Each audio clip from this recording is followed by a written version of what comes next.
Well, good afternoon.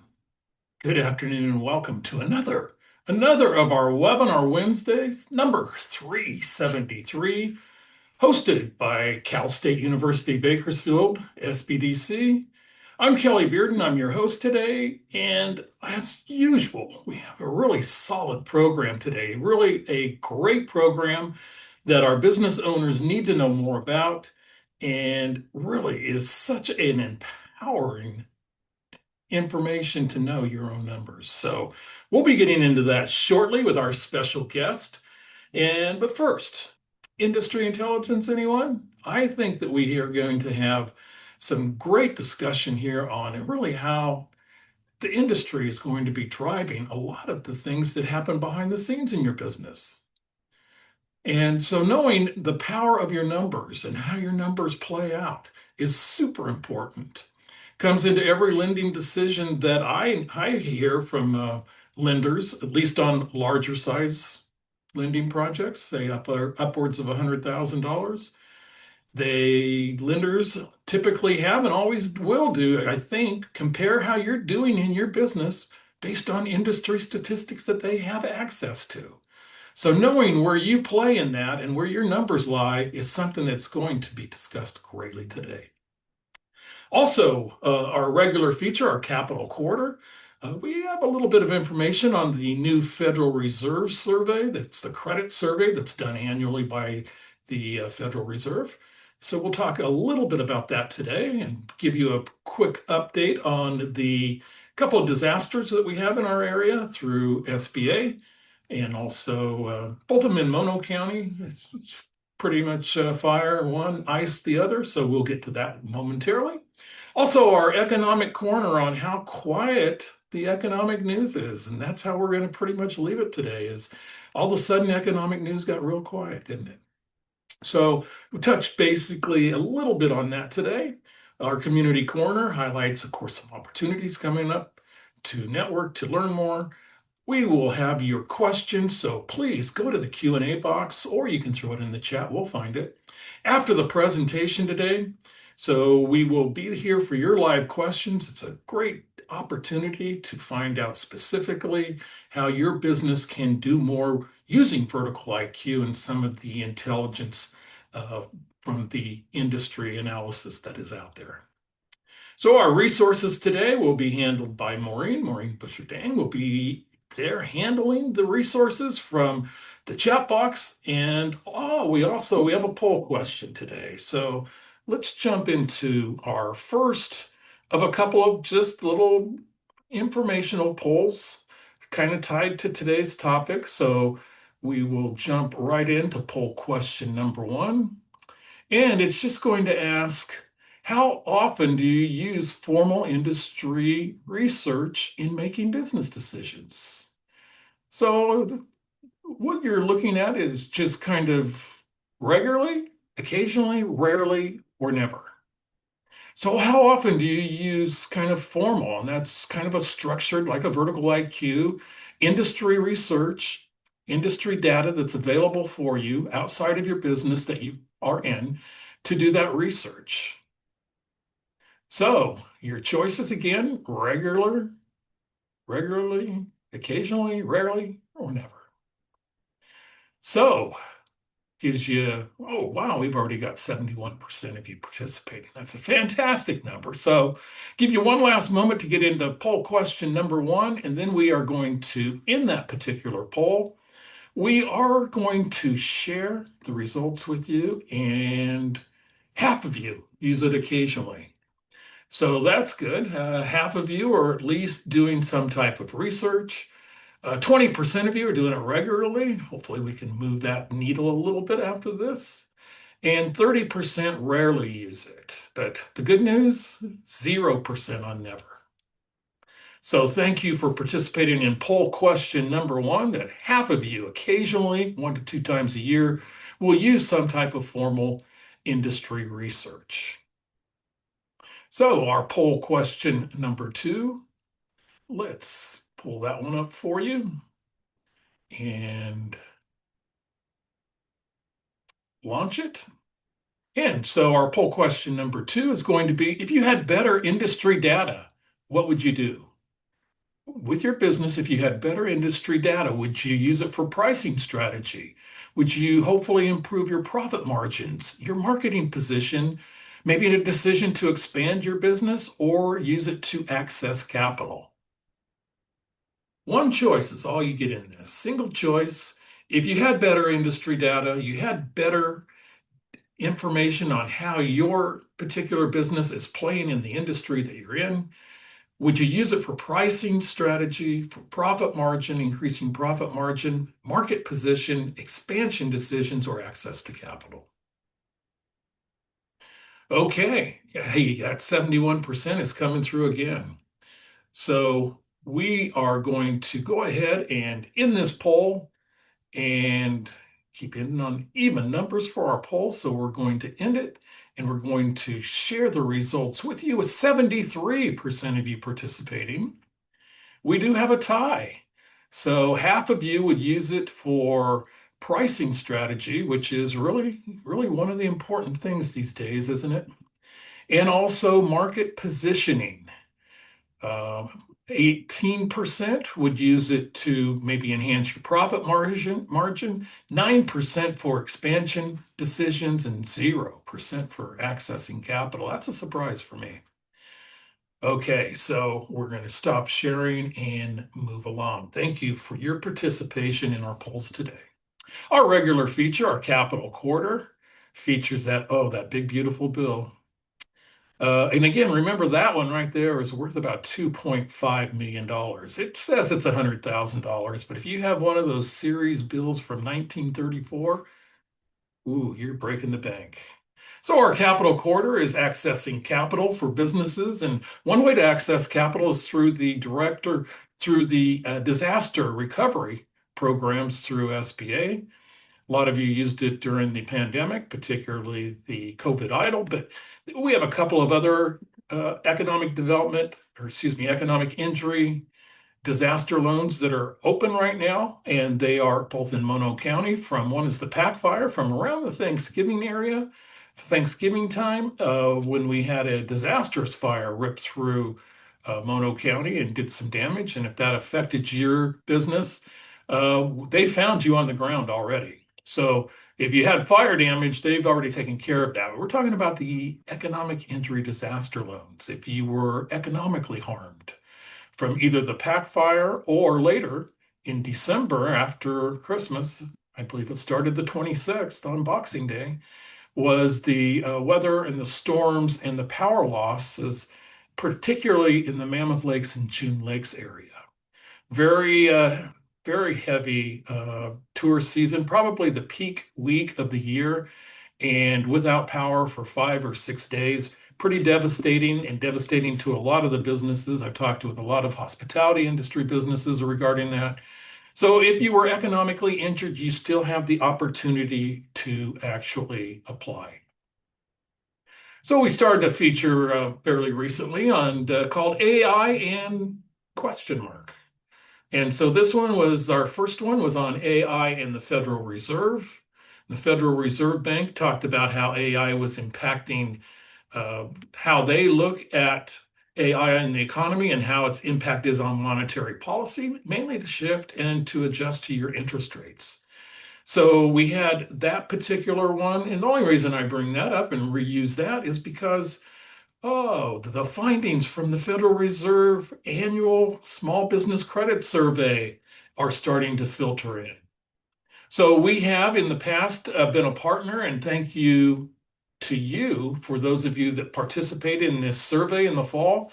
If we meet their threshold of survey amounts, which is around 50, we are actually entitled to a partner report, and we think we have done that this year again. So we'll have some new data on how our local area actually works with the national data. So we get a subset of our local data here in the Central California region. We're really happy to hear that. So we'll be sharing that with you soon. But first, a little bit that came out today was, and kind of tied to this topic today, was firm performance and challenges. So how is your business performing, and how are the challenges affecting you, particularly in revenue and employment growth. So we saw that it was pretty much holding steady with the very latest data that they just released this week. Firms continue to be slightly more likely to report that revenues decreased slightly than increased in the prior 12 months. I found that disturbing, but also it was not surprising. Coming through areas to where there has been inflation, so you've had that inflationary gain in revenues, and not so much employment, but in revenues. That was a little bit of a surprise. So there's also expectations also from that revenue has been falling, and reaching customers and growing sales are the most commonly reported operational challenge. So continuing to find customers and growing sales in an area to where many small businesses have been impacted and challenged are a couple of things that came up in there. Not a surprise also that in the survey that it'll show, and we'll have this in graphic detail once that's released to us. The rising cost and cost of sales and wages, very common. Additionally, 4 in 10 firms reported that increased cost with tariffs were a financial challenge. So that's something new in the report, with tariffs really kind of coming into the survey for the first time. But 4 in 10 firms reported that increased cost were creating a financial challenge. 77% of firms reported one or both of these challenges. So more on that information later. Economic Corner, where we like to keep you up to date on what's happening in the economy. You can control your business. You can find out how you're positioned in your particular industry. But really, some of the economic challenges from a general economy are things that you cannot control in most cases. You can look at trends and you can adjust. So our Economic Corner has just the released version of the current economic journal done by some fantastic economists at California State University, Bakersfield. So the current economic journal is out. We'll have a webinar on this coming up and detail that in more detail. A big topic at nationally for SBDCs has been Google's participation in the AI, AI enhancements, and really it's about getting greater adoption of AI for small business owners. I did cheat and look in this report, and I believe it showed that 43% of the small businesses around the country actually had started using or used AI. Might have been 46%, so we'll have to find out later. But to get an advantage and to use AI, we are working on 6 AI projects with our interns, our dozen or so interns from Cal State Bakersfield. And we're working on a variety of different projects from crowdfunding to working with restaurants and other projects. So to reach out to us, and we can actually start working and trying to find an AI solution for your particular business. With the America's SBDC AIU, which is that initiative, when I took this picture back in September, and yeah, that is a big screen because Jay Thompson in the lower right of that is 6 feet 5 inches tall. But to add a little scale, we have Jay in there. And so there were 24 states participating. I imagine that is probably up to 40 or greater at this point. So we'll get that updated when we can. As I like to show you, is we have a lot of our tools that are available for SBDC clients. Remember, it's free of charge, not only free of charge, but also you're getting seasoned and very talented individuals to work with you. You'll see our vertical IQ that we talk about fairly frequently as being a great resource for businesses that come into the SBDC to where your advisor can work with them. And you're going to find out some of the great things about that in just a few minutes. So also another resource that we have is our YouTube channel. And this webinar today will be going into the YouTube CSUB SBDC channel, and 523 subscribers last time we checked, 330 videos. If you want to even learn more and go back and refresh yourself, this will be here probably by later this weekend. So, our community calendar, we will be out in our rural communities. We were there last week in our Eastern Sierra region. We were in June. I was in Mammoth Lakes Chamber. Thank you for hosting me. Also, in Bishop, last week we were in Bishop for the webinar. So this next week, we're going to be in our East Kern and West Kern areas. We will be in Tehachapi for this event. It's a Tehachapi Chamber Business Resource Mixer with Alta One Credit Union. Come on out and say hi. I'll be there from 5:30 to 7. Love to talk business with you. Also next week, we'll be in Taft for the West Kern Economic Alliance and also in California City for the East Kern Economic Alliances. SBDC is out in our rural areas.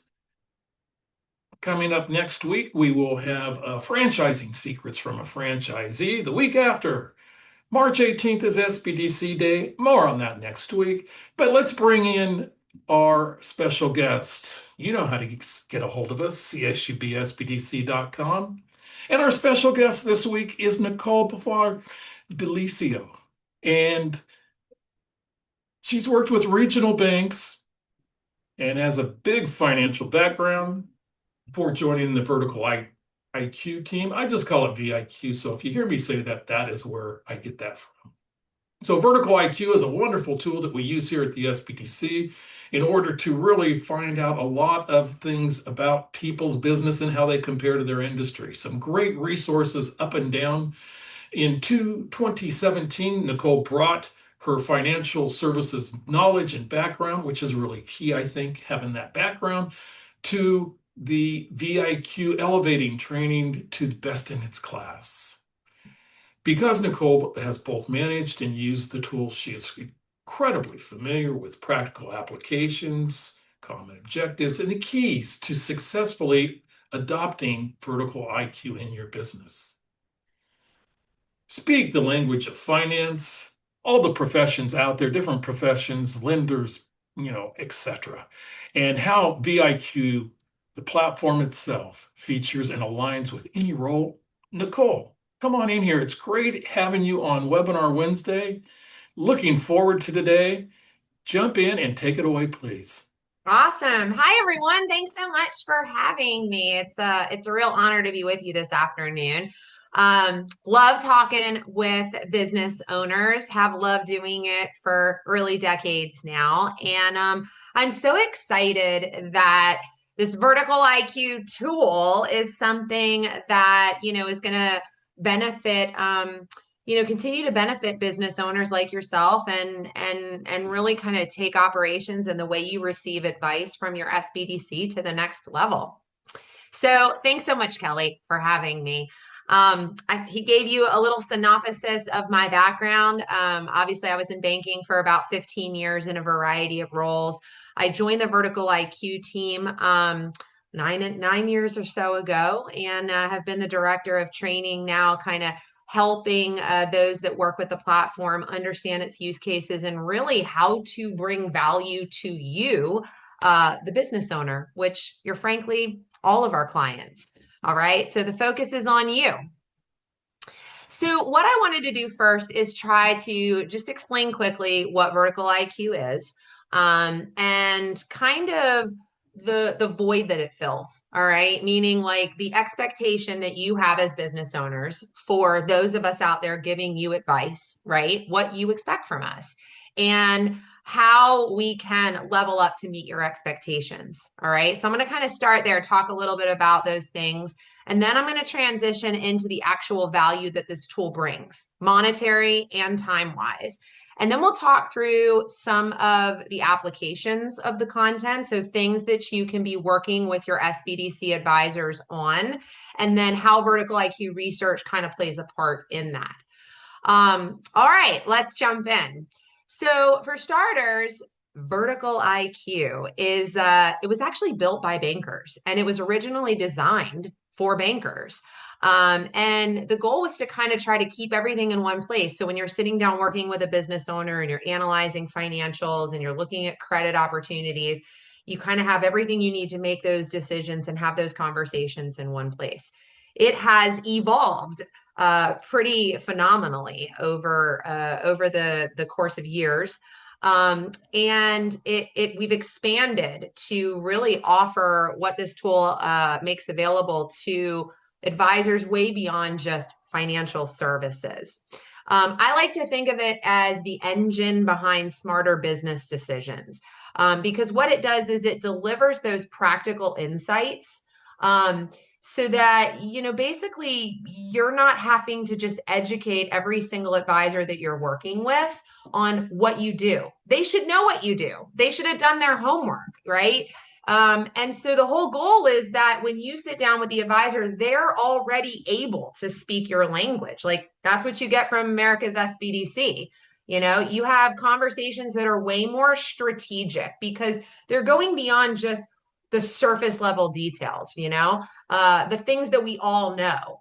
And that's where you get what I think of as CEO relevant guidance. Okay. It's not just generic. It's really digging into the heart of what matters most to you. And it's proactive in a way that helps you think ahead. All right. So that's kind of what this is all about.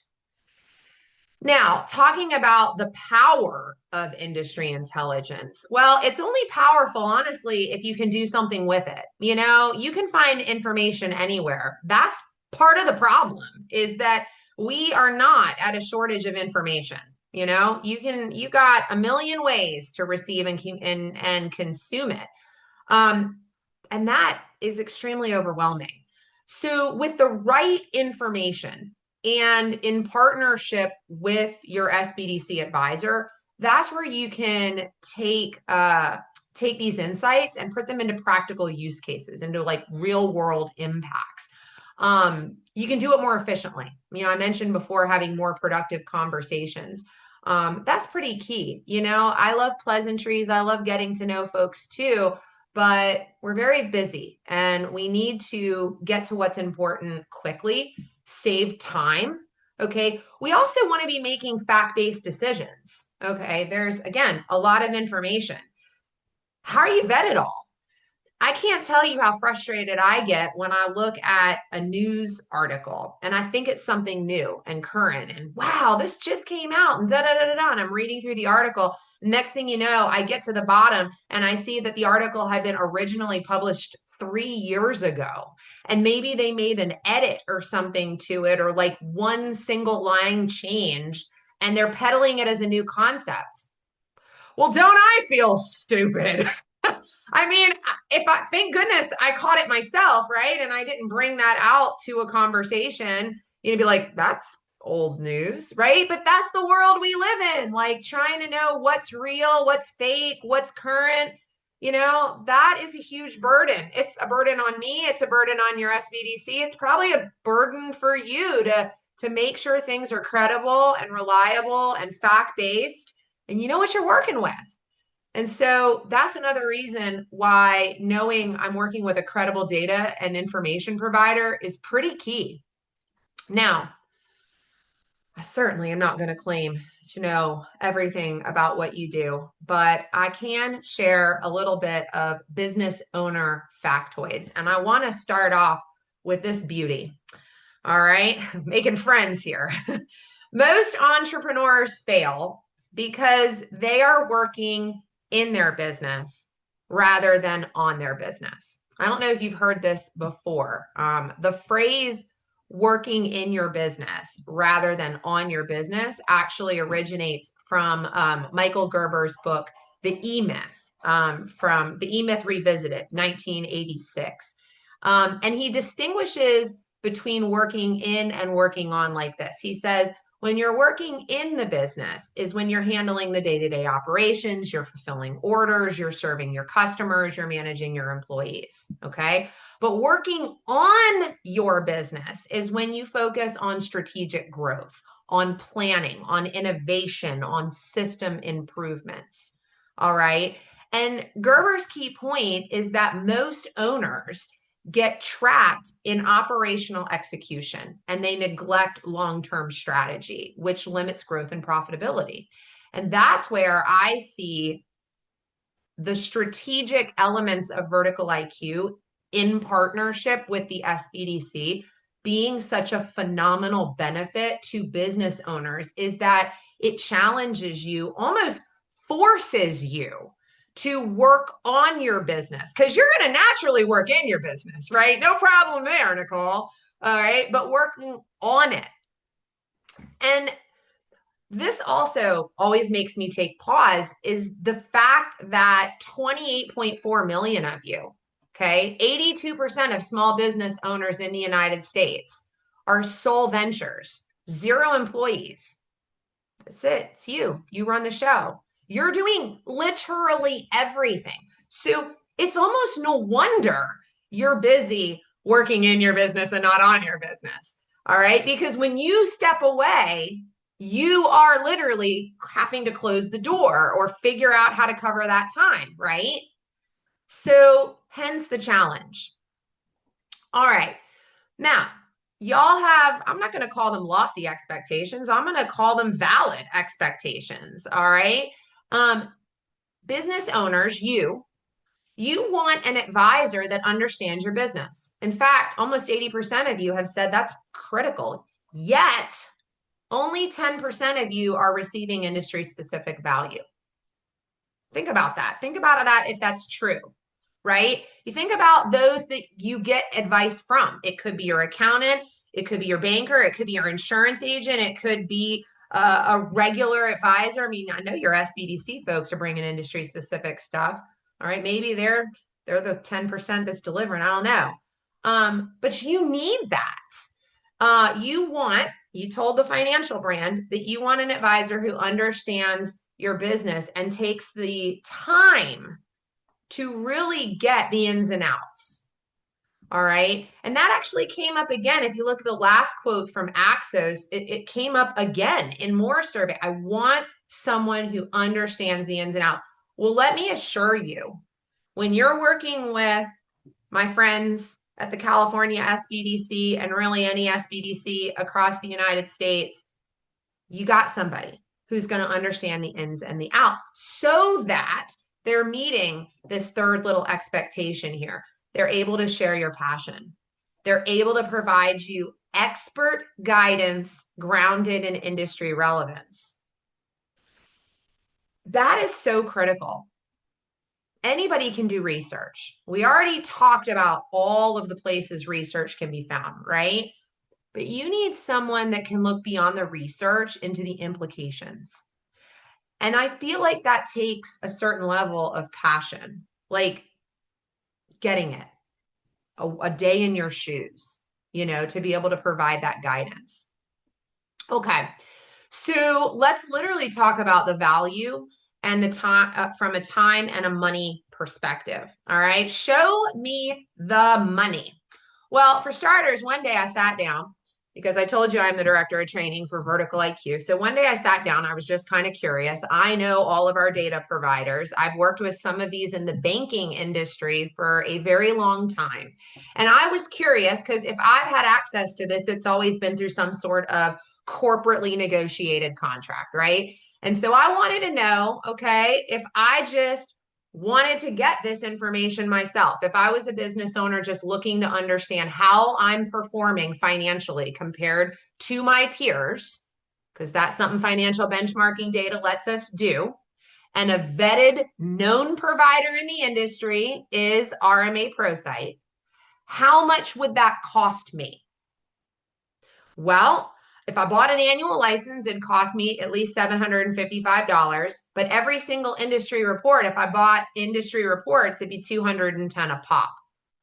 If I was interested in selling my business and I even knew who Deal Stats was, if I even knew that they were a private aggregator of financial transactions for M&A deals, I would spend $530 for a day pass. A day pass. One day I get to access their data repository. And you're assuming I know what in the world to do with it. I do not. I am not an M&A advisor. All right. I kind of get what the ratios are telling me, but I would need someone like Kelly to sit down and tell me if I'm in a place to go ask top dollar. I would need his advice in analyzing what ratio. All right. I wouldn't necessarily know it should be, EBIT or EBITDA or, S sellers discretionary earnings, I wouldn't know. I'd be looking at this data, having spent $500 and have no idea what I'm looking at. And I think a lot of business owners would raise their hand and say, yeah, I'm in the same place. Okay. So I would spend, if we can all agree here, we would spend a lot of money and frankly, a lot of time and even more time if we wanted to do some sort of due diligence to figure out who these providers are and where they stand as experts in their industry. Okay.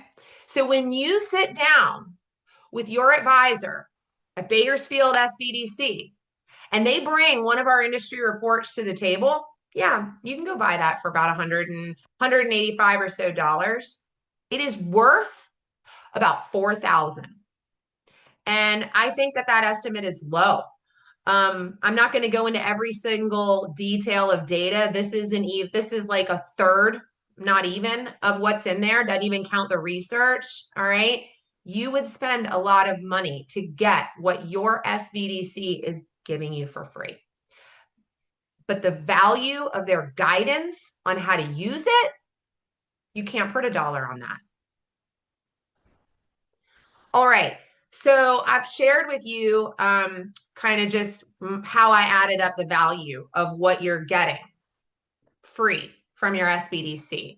I showed you some of the sources. Here are a few more. Okay, we partner with a lot of private data providers. We license from them. We pay them money to access their content and put it all into our platform. We also pull a lot of information from your government agencies. All right. So point that I want to make here is these are known in the industry. These are industry standard providers. This is government data. All right. So it's credible and vetted. So many years ago, I was doing this like professional development class and I got introduced to the Eisenhower matrix. And I've never forgotten it because at that point in my career, it was really kind of talking about how I spent my time and what was like the leech on my time. And a lot of times, it ends up being that quadrant on the bottom left, the urgent but not important. And what that normally means is the squeaky wheel, okay? The squeaky wheel that gets the oil. It may be really loud, all right? But it may not be what actually needs our attention, if you know what I mean. Then you have the things that are loud and they're not important. That's the bottom right quadrant, okay? They're not urgent and they're not important, okay? And for a lot of that, we just need to block it out, okay? And we need to focus on these top two quadrants. And what we always focus on is working in our business. Urgent and important. It's the payroll, it's the cash flow, it's the employee who calls out, it's taxes, right? But what we often don't focus on enough is the important but not urgent. That's the strategic planning, the hiring, the improving of processes, the marketing. That's where I challenge you to really think about where you should spend more time and make that appointment. Make that appointment with Kelly. Make that appointment with, your other California SBDC advisors and really dig in. In fact, maybe you want to dig in to some of these scenarios. All right, here we go. So this is a big topic and something that Vertical IQ research in conjunction with your advisor can shed a lot of light on. All right, what you're seeing in front of you right now are some screenshots of some data that we have within the platform. One of them actually speaks to average wage cost, and we can get market specific. Okay, so I have up here county information for Kern County, California. And I'm showing the wage trend for, in this case, auto repair shop employees compared to the national average. But imagine you were planning to expand or planning to add an additional bay onto your auto repair shop and you're going to hire people. Are you properly projecting payroll? All right. Do you know the current market demand, for wages? Are you losing staff because you've lost touch with that? Are you overstaffed? Are you understaffed? Meaning, are you getting the right revenue per employee based on your firm size? That's what that bottom graph is showing. All right. And what you can do is kind of take in some of that analysis and even compare it to financials. All right. You can look at the trend, all right, how automotive repair shops in your sales size bandwidth, all right, how much are they spending on salaries and wages? When I look at this line item, something that I notice is that in year 3, cost of wages went up $100,000. Well, now think about that for a minute, friends. Think about what we've seen in the market, that market dynamic that Kelly was referencing earlier about wage costs. All right, minimum wage going up to almost $17 an hour. Kelly, I'm sure you're having these conversations with folks about wages and staff and labor cost.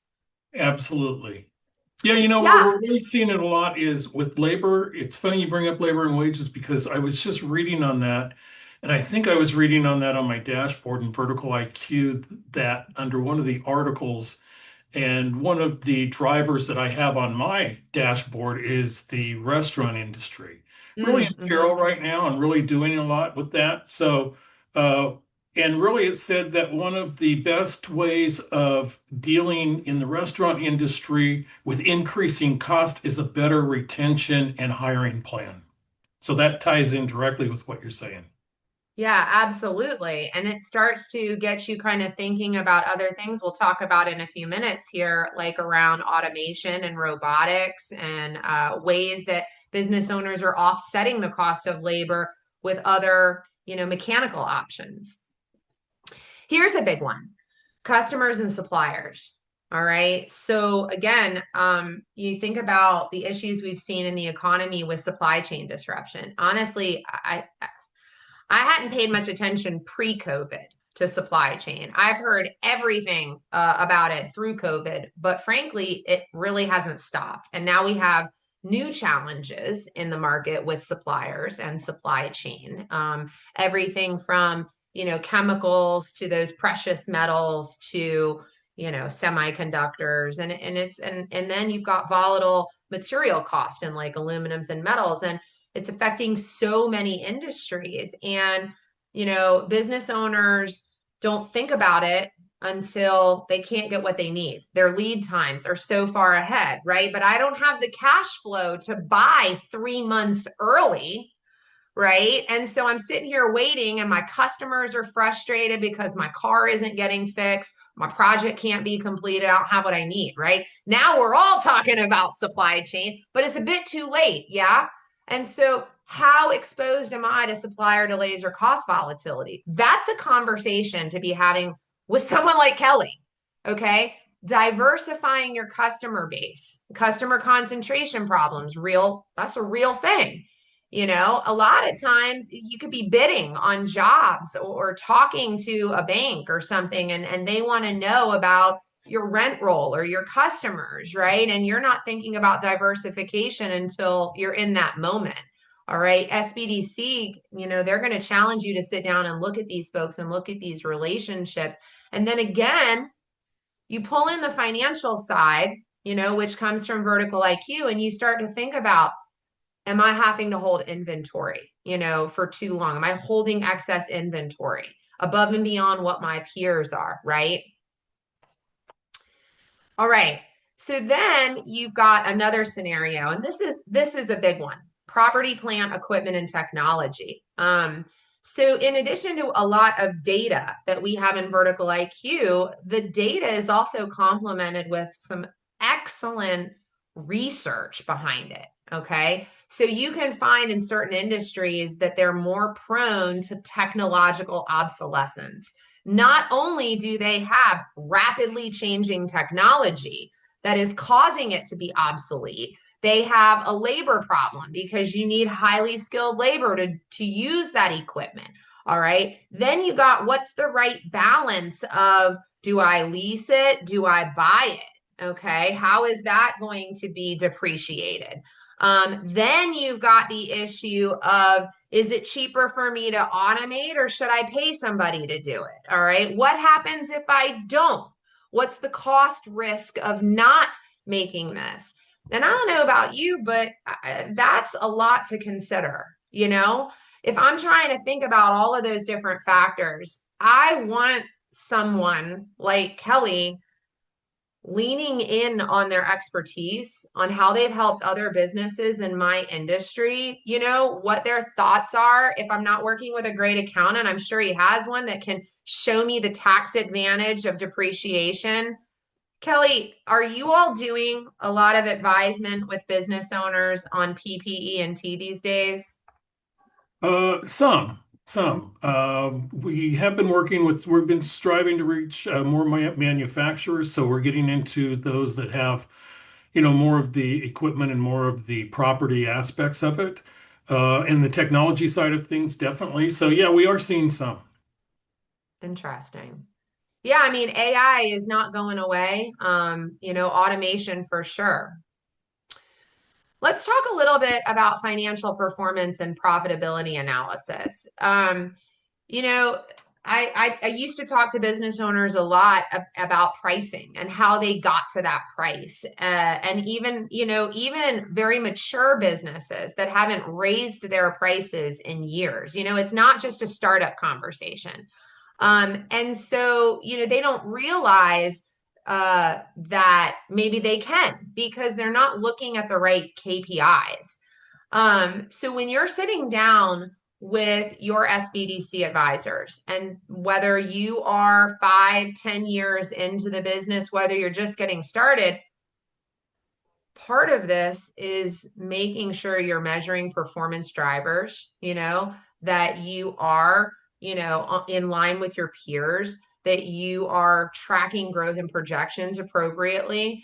And so with a tool like Vertical IQ, I've shown you in several screens now the access to the peer financial data where you can look and see how you're doing and where there's outliers. And you can be thinking, gosh, I haven't come close to spending that much in advertising.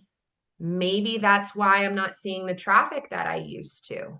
Or, man, I hadn't even thought about a benefits or some kind of pension program. Maybe that's why I'm losing talent to the competition. Okay. We also, I know when I think about growth, again, just thinking back to my business owners, they often only knew how they grew. All right. Or maybe they did a little internet search and they were like, oh, our industry grew, blah, blah, blah. And you're hoping that's numbers right. But again, within Vertical IQ, we have a growth forecast, a historical growth, 5 years that we're expanding to 10. All right. We have a projection, and it's not just something we model in house, friends. We actually source this from it's a company called Inforum, and they use inter-industry modeling. And what that means is they look at how industries impact one another. In layman's terms, it's like thinking about, gosh, I wonder how my restaurant is going to grow. Well, to anticipate that, you need to think about those revenue drivers like the cost of food, the impact in farming, consumer preferences. Literally, am I going to go to the grocery store and make my own lunch, or am I going to go out to lunch? Okay, these quick substitutes. Those are the things. If I'm going to get a growth forecast, I want to know those things have been considered. You know what I mean? So that's where our growth forecast comes. That's what I want. I want to sit down with someone who's looking at something outside of what I think I'm going to do. All right. I want someone who can say, yeah, Nicolle, you weren't even close to growing on pace with your industry. That's fine, but don't kid yourself to think you're going to grow on pace now. Maybe you will. Okay, but let's make some best case, worst case plans here. Let's talk through some scenarios. That's what I want. I want some tough love from Kelly and his team to be like, don't be over exaggerating what you think you're going to do. Nicolle, what we see a lot is we see a lot of pricing decisions being made, and they're pretty much all being based on what their costs are. And I think we went through a long period of time. We went through a long period with very low inflation and very low adjustments to prices. And to where I think if you go back 8 or 10 years ago, we were advising clients to raise their prices. Now, in California, with our $16.90 minimum wage and other costs that are extraordinarily high, and I think nationally you see prices and costs that have been continuing to rise. It's very difficult to use that, I need to raise my prices just because my costs have gone up. So that's a constant struggle, and you see it in, I guess the easiest reference point to that is the fast food industry that will, and really pricing decisions that you make within your entire product line or mix. The other thing on this, where I think really we see a lot of value out of the performance, the profitability analysis, and the ratio analysis, is really, I think, when you get into, oh, look at me jump ahead. I love it. It's like you were looking at my screen. Well, I was, but not the next slide. So, really in really jumping into scenario number five, also actually combining a little bit of them both. There wasn't a lot of individuals that really mentioned that they wanted to do in industry intelligence on accessing capital, but still, that's one of the things we still see the most. And Sure. I think it's important because, and we've mentioned this many times on Webinar Wednesday, but it can't be stressed enough, is that a lender is going to look at your financial ratios. They're going to look at your projections. They're going to look at your ratios, and they're going to run one little simple calculation on your cash flow coverage. And if you don't meet their minimum standard, it's an automatic rejection. So it's really coming into, and that's really one of the things I think our advisors do really well, is to try to look at that and some of the other factors that really kind of jump out and really compare a lot of those financial ratios and financial performance, is what we're talking about, to the industry as a whole. Absolutely. And, even above and beyond seeking capital from a bank, you still want to make sure, if I'm paying way ahead of term, if I'm paying ahead of my peers, I should be getting something for that, trade credit discount. If my collections are dragging out, maybe that's something that's notorious to the industry. Maybe it has to do with who your customers are. Maybe it has to do with how you're collecting. Maybe your office manager doesn't like making the calls. But you may not realize you have a problem unless you sit down and you look at your numbers and kind of really figure out where your peers are, where you want to be. Cash flow and liquidity planning. I mentioned again, I've thrown a lot of data out there again, but there's a lot of supporting research that goes into this too. What are those major trends that are shaping the industry? It can be distracting, because I'm going to flip the side a second. It can be distracting because what we usually hear the loudest are the current events, the geopolitical, the global, the economics, the tariffs, the trades, the labor. All right. And we're all over that. And we're helping your advisors be all over that with content that's updated every 30 to 45 days on this stuff. Major implications, major news headlines. That's really important stuff, clearly. But we can't lose sight of the direction that the industry is taking. No one wants to be left behind. No one wants to become obsolete. And so working on the business, thinking ahead about, if this supplier goes under, who can I turn to? You know, if what's happening with competitors, what technology do I need to kind of put on the radar to be replaced? All right. And so being able to sit down and strategically incorporate this, not just into a startup business plan, but into a strategy plan that you revisit at least annually. So I hit on scenario 6 and I hit on scenario 7. I want to bring this on home with some final thoughts. When you sit down with your SBDC advisor and they're leveraging industry intelligence, it elevates, it powers up things that you're doing. Okay. It levels up your strategic planning, your market positioning. We have local market data, density, trends in the locations, wage data, population data, per capita and GDP growth. Last thing you want to be doing is adding Wagyu beef to your restaurant menu, and the per capita income and GDP in the market has been trending down for the last 10 years. And frankly, what it's telling you is the population doesn't have the spending power to support your Wagyu beef. All right. You'd be better served going here to do that. You know what I mean? That's the kind of market positioning, pricing, and margin decisions that you want industry intelligence. You want that advisor leveraging industry intelligence to help you make.